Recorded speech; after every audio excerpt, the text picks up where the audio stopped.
Bismillahirrahmanirrahim. Assalamu alaikum dear students. Today I made this video on the topic of structure of organic compound. As this chapter is very long, so I have converted this chapter into 3 different parts. This is the first part of this chapter. This chapter is for first year honors students. My name is Fawzia and I belong to University of Karachi. Here I have mentioned 2 different contents in this first part of the chapter, that is isomerism and different types of isomerism.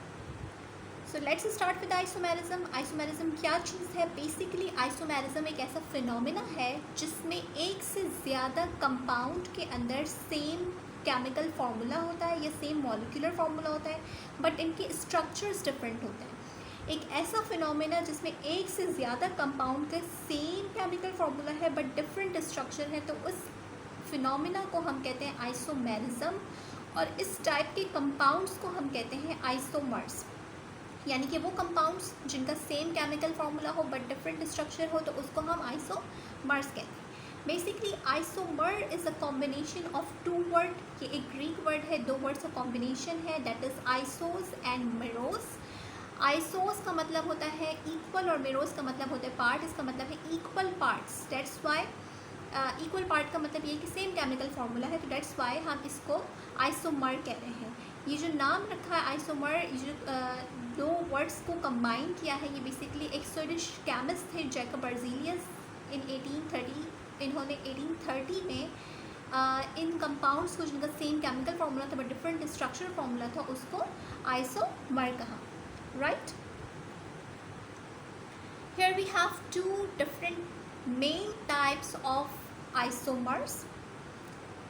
Isomerism की 2 main types हैं, वो क्या है? यहाँ मैंने डायग्रामिकली भी represent कर दिया और टेक्स्ट में भी मेंशन कर दिया है कि आइसोमेरिज्म को प्राइमरली या मेनली हम डिवाइड कर सकते हैं 2 में, that is structural isomer and stereo isomer. Structural isomer के नाम से इंडिकेट हो रहा है कि यहाँ पे स्ट्रक्चर में डिफरेंस होगा, और स्टीरियो आइसोमेरिज्म को हम अभी डिस्कस कर लेते हैं कि क्या चीज़ है. स्ट्रक्चरल आइसोमेरिज्म को हम further 6 different types of isomerism में डिवाइड कर सकते हैं. It is chain isomerism, positional isomerism, functional isomerism, metamerism, tautomerism and ring chain isomerism. तो स्टीरियो आइसोमेरिज्म को भी देख लेते हैं. स्टीरियो आइसोमेरिज्म को हम डिवाइड करते हैं geometrical isomerism and optical isomerism. Geometrical isomerism और ऑप्टिकल आइसोमेरिज्म की डेफिनेशन मैंने यहाँ पर ही मेंशन कर दी है, बट यहाँ पर मैं इतना ज़्यादा एक्सप्लेन नहीं करूँगी. एक्सप्लेन मैं आगे स्लाइड्स में करूँगी. तो अगर आपको ये चीज़ अगर यहाँ पे इतनी क्लियर नहीं हो रही है तो कोई इशू नहीं, आगे ये चीज़ आगे मैं कम्प्लीटली इसको एक्सप्लेन करूँगी. तो ज्योमेट्रिकल आइसोमेरिज्म बेसिकली एक ऐसा आइसोमेरिज्म है, एक ऐसा फिनोमिना है जिसमें डबल बॉन्ड के अराउंड जो एटम्स की अरेंजमेंट है उसमें डिफरेंस होता है. तो इस टाइप की आइसोमेरिज्म को हम ज्योमेट्रिकल आइसोमेरिज्म कहते हैं. जबकि ऑप्टिकल आइसोमेरिज्म में क्या होता है? जबकि ऑप्टिकल आइसोमेरिज्म में हमारे पास 3D स्पेस में जो एटम्स की अरेंजमेंट है उसमें डिफरेंस आता है. राइट. किस तरह से डिफरेंस आता है वो हम आगे देखते हैं. तो हमने ये बात की थी कि आइसोमेरिज्म को बेसिकली हम मेनली 2 डिफरेंट टाइप्स में डिवाइड कर रहे थे, स्ट्रक्चरल आइसोमेरिज्म और स्टीरियो आइसोमेरिज्म. तो स्ट्रक्चरल आइसोमेरिज्म से स्टार्ट करते हैं. स्ट्रक्चरल आइसोमेरिज्म को हम कॉन्स्टिट्यूशनल आइसोमेरिज्म भी कह सकते हैं. इसमें डिफरेंट फंक्शनल ग्रुप की लिंकेजेस की वजह से भी डिफरेंस आता है, और वो किस तरह से आता है वो देख लेते हैं. इसकी फर्स्ट टाइप है chain isomerism. As the name indicates, chain isomerism में जो डिफरेंस होता है वो बेसिकली चेन की वजह से होता है. चेन मतलब ब्रांच की वजह से होता है. वो कैसे होता है ये मैं आप एग्जाम्पल से आपको समझाती हूँ. Chain isomerism is also referred as skeletal isomerism. Chain isomerism में मैंने भी आपको बताया कि जो डिफरेंस होता है वो बेसिकली चेन में डिफरेंस की वजह से होता है, ब्रांचेस में डिफरेंस की वजह से होता है. तो बेसिकली जो कंपोनेंट्स हैं वो डिफरेंट क्यों होते हैं? Because of the presence of different branches. Like this type of isomerism can be present in all types of alkane. एक एग्जाम्पल मैं बता रही हूँ यहाँ पे, that is C5H12, that is pentane. Pentane का डिफरेंट चेन कैसे फॉर्मेशन होती है, ये डिफरेंट ब्रांचेस कैसे फॉर्मेशन होती है। ब्रांच बेसिकली क्या होती है मैं अगेन आपको बता देती हूँ, अगर आप भूल चुके हो फर्स्ट या सेकेंड ईयर में वैसे आप पढ़ चुके हैं। ब्रांचेस क्या होती है कि अगर आपके पास लीनियर स्ट्रक्चर में कहीं कोई छोटा सा मॉलिक्यूल कार्बन के ऊपर लगा हुआ है तो उसको हम ब्रांच कहते हैं। जैसे कि फॉर एग्जांपल ये देख सकते हैं आप यहाँ पे, this is central carbon. Central carbon के साथ जो अलग से इसकी वैलेंसीज फुलफिल हुई हुई हैं उसको हम ब्रांचेस कह रहे हैं। Here we have 4 different branches of this carbon, ठीक है। जबकि ये अनब्रांच्ड स्ट्रक्चर है कि लीनियर स्ट्रक्चर है, इसमें कोई ब्रांच आपको नज़र नहीं आ रही, सिंपल लीनियर स्ट्रक्चर है। कार्बन की जो वैलेंसीज हैं वो हाइड्रोजन और अलग कार्बन के साथ कंबाइन हो रही है, इसमें कोई ब्रांचेस नहीं है, ठीक है। तो this is pentane, this is the structure of pentane. Pent means here we have 5 carbons and ane shows this is an alkane. alkane मतलब this is a saturated carbon, hydrocarbon. saturated hydrocarbon मतलब here we have all the carbons that are fulfilled their valencies with the help of single bond, single covalent bond. single covalent bond के through यहाँ पे valencies fulfill हो रही है, ठीक है। तो ये this is the structure of pentane. अगर हम इसकी branches निकाल दें तो सेम केमिकल फार्मूला रहेगा, C5H12 ही केमिकल फार्मूला रहेगा, बट मॉलिक्यूलर फार्मूला या स्ट्रक्चरल फार्मूला डिफरेंट हो जाएगा। किस तरह से कि सेकंड कार्बन के ऊपर एक ब्रांच लगा दें, अभी भी आप देख सकते हैं कि हियर वी हैव 5 कार्बन और हाइड्रोजन गिन लें, सेम हाइड्रोजन है जैसे कि पहले थे, 3, 6, 7, 8, 9, 10, 11, 12, मतलब same molecular formula but different structure. This is isopentane और 2-मिथाइल ब्यूटेन, ठीक है, क्योंकि एक मिथाइल को हमने एज अ ब्रांच लिया। इस वाले स्ट्रक्चर में हमने यहाँ पे सारी ब्रांचेस में कन्वर्ट कर दिया, इसको 4 ब्रांचेस लगा दी कार्बन की, और इसको हम कहेंगे neopentane, that is two two dimethyl propane. यहाँ पे भी आप गिन सकते हैं, here we have 5 carbons and 12 hydrogen. That means here we have same molecular formula or chemical formula but different structure formula in all 3 structures. So this is chain isomer, क्योंकि chain में difference है, और skeletal isomer भी कह सकते हैं क्योंकि इसके skeleton में difference, right?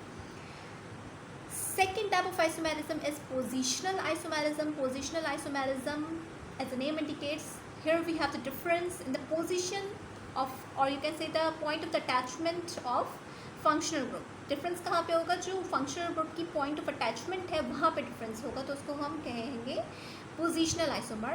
जैसे कि for example C3H7Cl, that is chloropropane. Chloropropane में आपके पास जो ब्रांच है that is chlorine, this could be present on first carbon, this could be present on second carbon और in the last carbon. Last carbon को अगर आप वैसे देखेंगे तो ये फर्स्ट कार्बन ही बन जाएगा क्योंकि वहीं से नंबरिंग स्टार्ट होती है, यहाँ पे आपके पास ब्रांच लगी हुई हो, ठीक है।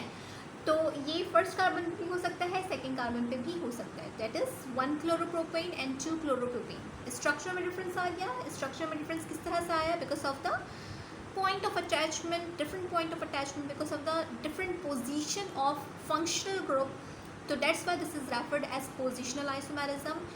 Here we have same chemical formula or you can say molecular formula but different structural formula. Structure दोनों के different है, chemical formula दोनों का same है. तो this is the type of positional isomerism. Third type of isomerism is functional isomerism. Functional isomerism, as the name indicate, here we will have the difference of functional group. Functional group का difference होगा इसमें, just like C3H6O.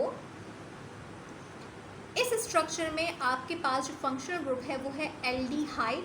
Aldehyde क्या होता है, 2 valencies of the carbon will be fulfilled by 1 oxygen and the another 1 valency will be fulfilled by hydrogen. तो इस तरह का आपके पास जो ये पूरा जो फंक्शनल ग्रुप होगा तो उसको हम कहते हैं एल्डिहाइड. CHO का जो फंक्शनल ग्रुप बनता है वो आपके पास एल्डिहाइड होता है और इसकी जो एक क्या कहना चाहिए कि पहचान होती है, पहचान ये होती है कि आपके पास AL आ रहा होता है IUPAC नेम में, लास्ट में अल आ रही होती है एल्डिहाइड में, तो ये इस बात को इंडिकेट करता है कि आपके पास एल्डिहाइड है, ठीक है. तो इस स्ट्रक्चर में आपके पास C3H6O के स्ट्रक्चर में आपके पास एल्डिहाइड इस फंक्शनल ग्रुप है, जबकि इस स्ट्रक्चर में आपके पास ketone as a functional group है। कीटोन क्या होता है? कार्बन की डबल वैलेंसीज ऑक्सीजन से फुलफिल हो और दो अलग अलग वैलेंसीज दो अलग अलग कार्बन की ब्रांचेस से फुलफिल हो रही हो, तो उसको हम कहते हैं प्रोपोनल। जैसे कि आप ये देख सकते हैं कि बीच में जो कार्बन है उसको की दो वैलेंसीज ऑक्सीजन से फुलफिल हो रही है। एक साइड पे यहाँ पे एक कार्बन की ब्रांच है, दूसरी साइड पे यहाँ पे दूसरी कार्बन की ब्रांच है। ठीक है, तो बात समझ में आ रही होगी आपको कि अगर इस तरह की कंडीशन हो तो उसको हम कहते हैं कीटोन। और इसकी एक रिकॉग्नाइजेशन या एक पहचान ये भी होती है कि IUPAC नेम में लास्ट में ONE आ रहा होता है, ओन आ रहा होता है, तो ये इंडिकेशन है presence of ketone functional group. तो दोनों को आप देख सकते हैं, दोनों का केमिकल फार्मूला सेम है, that is C3H6O, but here we have different functional groups and because of the presence of different functional groups it is referred as functional isomerism, right? Now comes toward the metamerism. Metamerism क्या चीज़ होती है? अच्छा, इसको थोड़ा गौर से समझिएगा कि मेटामेरिज्म क्या चीज़ होती है। एक ऐसी आइसोमेरिज्म की टाइप जिसमें आपके पास मॉलिक्यूल में कोई डाइवेलेंट एटम मौजूद हो। डाइवेलेंट एटम का मतलब ये है कि उस एटम की दो वैलेंसीज हों। ठीक है, अब वो दोनों वैलेंसीज दो अलग अलग अल्काइल रेडिकल्स से पूरी हो रही है। अल्काइल रेडिकल्स का आपको मालूम है कि क्या होता है कि अल्केन ग्रुप में से अगर एक हाइड्रोजन को निकाल दिया जाए तो वो अल्काइल रेडिकल में कन्वर्ट हो जाते हैं। ठीक है, ये बात तो आपको ऑलरेडी मालूम होगी, मैंने दोबारा ये बात रिपीट कर दिया आपके लिए, राइट? तो बात क्या हो रही थी कि मेटामेरिज्म एक ऐसी आइसोमेरिज्म की टाइप है जिसमें आपके पास एक डाइवेलेंट एटम हो जिसकी दोनों वैलेंसीज अलग अलग अल्काइल रेडिकल से पूरी हो रही हो, तो उस टाइप ऑफ आइसोमेरिज्म को आप कहेंगे मेटामेरिज्म। जैसे कि एग्जाम्पल देख लेते हैं, फिर आपको अच्छे से समझ में आएगा।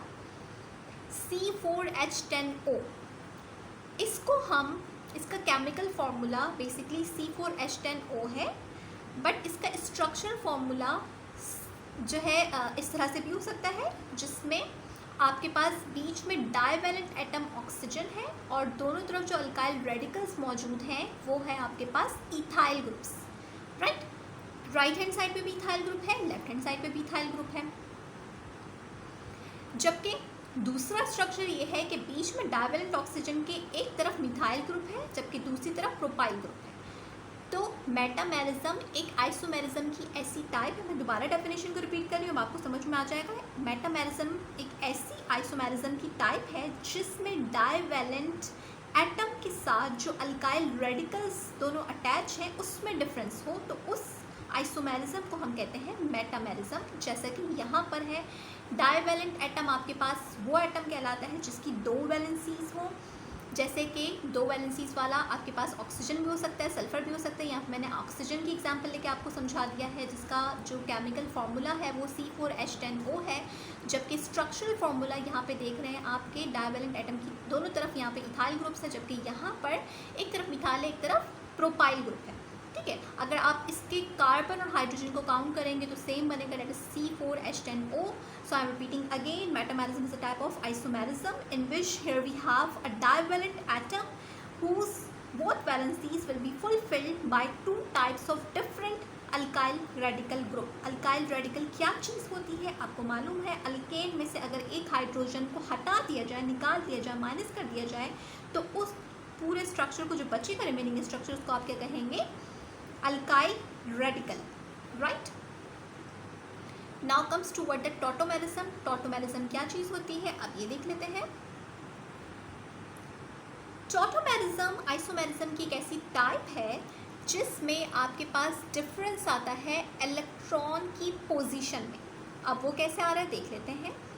जैसे कि ये स्ट्रक्चर, यहाँ पे फंक्शनल ग्रुप में कोई डिफरेंस नहीं है, अल्काइल रेडिकल में कोई डिफरेंस नहीं है, हर चीज़ बिल्कुल सेम है, बट डिफरेंस कहाँ पे आ रहा है? पोजीशन ऑफ इलेक्ट्रॉन में। पोजीशन ऑफ इलेक्ट्रॉन में डिफरेंस कहाँ पे आ रहा है? ऑक्सीजन को देखिए, ऑक्सीजन का बेसिकली डाइवेलेंट स्टेट होता है, जैसे कि मैंने अभी पीछे आपको मेटामेरिज्म में भी बताया, -2 चार्ज होता है उसके ऊपर। तो जब दो इलेक्ट्रॉन्स होंगे तो उस तरह, तो वो बॉन्ड किस तरह से करेगा कार्बन के साथ? इस तरह से, लाइक, ठीक है, आपको नज़र आ रहा है दो बॉन्ड है। बट अगर ऐसा हो कि आपके पास जो इलेक्ट्रॉन है वो अपनी पोजीशन को चेंज कर ले, डबल बॉन्ड अपनी पोजीशन को चेंज कर ले। तो किस तरह से हो जाएगा वो पोजीशन चेंज? लाइक इस तरह से उसने अपनी पोजीशन को चेंज करके यहाँ पे आ गया। अगर वो यहाँ पे आता है तो एक हाइड्रोजन को उसको लॉस करना पड़ेगा। एक हाइड्रोजन को जब वो लॉस करेगा तो वो हाइड्रोजन कहाँ पे आ गया? इस ऑक्सीजन के ऊपर। ठीक है, अब ये कैसे आया दोबारा से समझिएगा। पहले आपके पास स्ट्रक्चर था ये, जिसको आप सिंपल एसीटोन कहते हैं, कीटोन है ये। ठीक है, सिंपल कीटोन है, राइट। ऑक्सीजन की दोनों इलेक्ट्रॉन्स की वैलेंसीज एक कार्बन से पूरी होती है। ठीक, अगर इस इलेक्ट्रॉन बेसिकली मूवेबल स्टेट में होता है, खुद ही अपनी पोजीशन चेंज करता है। अगर ये इलेक्ट्रॉन अपनी पोजीशन चेंज करके यहाँ पर आ जाए तो डबल बॉन्ड फॉर्मेशन यहाँ पे हो जाएगी।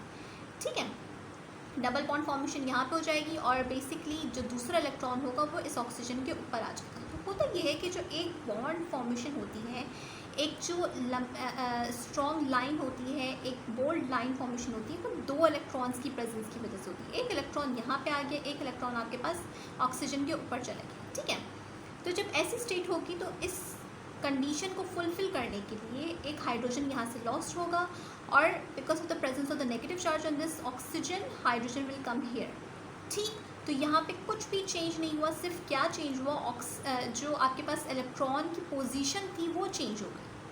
तो इस टाइप ऑफ आइसोमेरिज्म को हम कहेंगे tautomerism. I am repeating again, the type of isomerism that will introduce because of the change of the electronic structure that will be referred as tautomerism.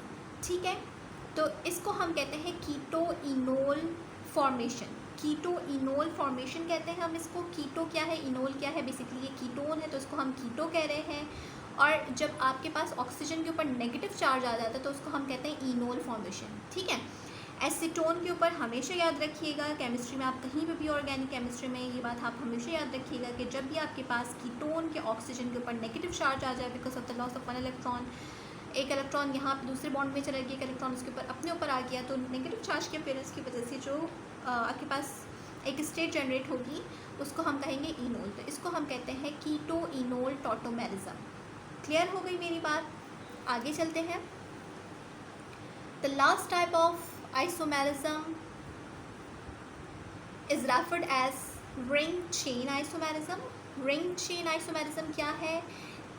Same वही बात कि आपके पास जो स्ट्रक्चर है उसमें डिफरेंस होगा, केमिकल फार्मूला सेम रहेगा। केमिकल फार्मूला आपके पास क्या है? C3H6। रिंग चेन नाम से ही जाहिर हो रहा है कि ये यहाँ पर डिफरेंस क्या होगा? एक चीज़ आपके पास चेन की फॉर्म में प्रेजेंट होगी, एक चीज़ आपके पास रिंग की फॉर्म में प्रेजेंट होगी। ठीक है, यहाँ पे आप देख सकते हैं कि ये आपके पास सिंपल लीनियर चेन है, यहाँ पे कोई रिंग नहीं है। रिंग क्या चीज़ होती है? जब आपके पास फर्स्ट कार्बन और लास्ट कार्बन कंबाइन हो जाए तो वो रिंग की शक्ल अख्तियार कर लेती है। ठीक है, अब वो 3 की भी रिंग हो सकती है, 4 की भी हो सकती है, 5 की भी हो सकती है, 6 की भी हो सकती है। लाइक हेक्सेन है, बेंजीन है, बेंजीन जो है वो हेक्सागोनल होता है, 6 की रिंग होती है। ये आपके पास 3 की रिंग है, 3 कार्बन की रिंग है, दैट इज साइक्लोप्रोपेन। दोनों का फॉर्मूला सेम है, केमिकल फार्मूला सेम है, बट स्ट्रक्चर डिफरेंस है। स्ट्रक्चर में डिफरेंस कहाँ है? चूँकि ये रिंग चेन है तो एक आपके पास चेन की फॉर्म में है, एक आपके पास रिंग की फॉर्म में, right. So that was all about this. Thank you so much.